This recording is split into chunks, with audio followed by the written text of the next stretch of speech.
প্রতি বছর বাজেট এলেই একটি শব্দ নতুন করে আলোচনায় আসে, কালো টাকা সাদা করা। অনেকেই মনে করেন এটা যেন রাতারাতি অবৈধ টাকা বৈধ হয়ে যাওয়ার একটি জাদুর প্রক্রিয়া।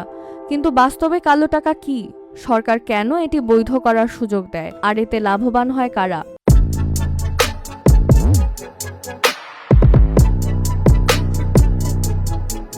চলুন সহজ ভাষায় পুরো বিষয়টি বুঝে নেওয়া যাক। প্রথমেই জানতে হবে কালো টাকা বলতে কি বোঝায়। সাধারণভাবে যে আয় সরকার বা কর বিভাগকে জানানো হয়নি তাকে অপ্রদর্শিত আয় বা কালো টাকা বলা হয়। তবে সব কালো টাকাই যে দুর্নীতি বা অপরাধের মাধ্যমে অর্জিত, বিষয়টি এমন নয়।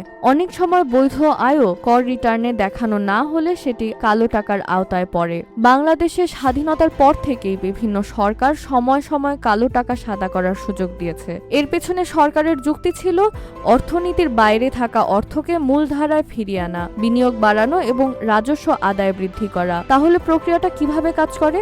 ধরুন একজন ব্যক্তির কাছে 5 কোটি টাকা আছে, কিন্তু সেই টাকার তথ্য তিনি কখনো কর বিভাগকে জানাননি। সরকার যদি বিশেষ সুযোগ দেয় তাহলে তিনি নির্দিষ্ট হারে কর পরিশোধ করে সেই অর্থকে বৈধ হিসেবে ঘোষণা করতে পারেন। এরপর সেই টাকা ব্যাংকে জমা রাখা, জমি বা ফ্ল্যাট কেনা, শেয়ার বাজারে বিনিয়োগ কিংবা ব্যবসায় ব্যবহার করা সম্ভব হয়। বাংলাদেশে সবচেয়ে আলোচিত সুযোগ দেওয়া হয় 2020-21 অর্থ বছরে। সেবার মাত্র 10% কর দিয়ে অপ্রদর্শিত অর্থ বৈধ করার সুযোগ দেওয়া হয়েছিল।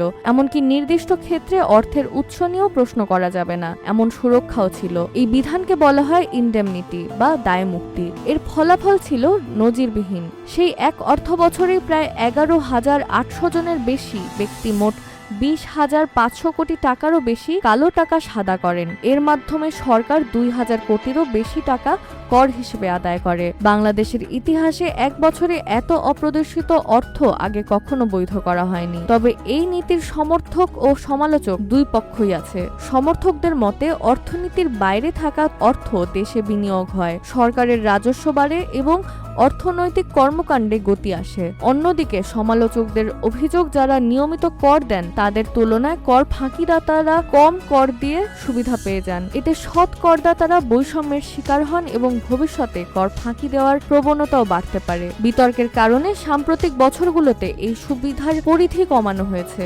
বর্তমানে অপ্রদর্শিত অর্থ বৈধ করতে চাইলে সাধারণ করের হার, যা সর্বোচ্চ 30% পর্যন্ত হতে পারে, তার পাশাপাশি অতিরিক্ত জরিমানাও দিতে হয়।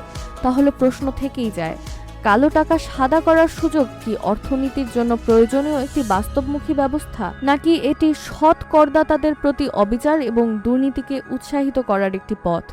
প্রতি বাজেটেই এই বিতর্ক ফিরে আসে, আর সেই বিতর্কের কেন্দ্রেই থাকে বাংলাদেশের বহুল আলোচিত কালো টাকা সাদা করার নীতি।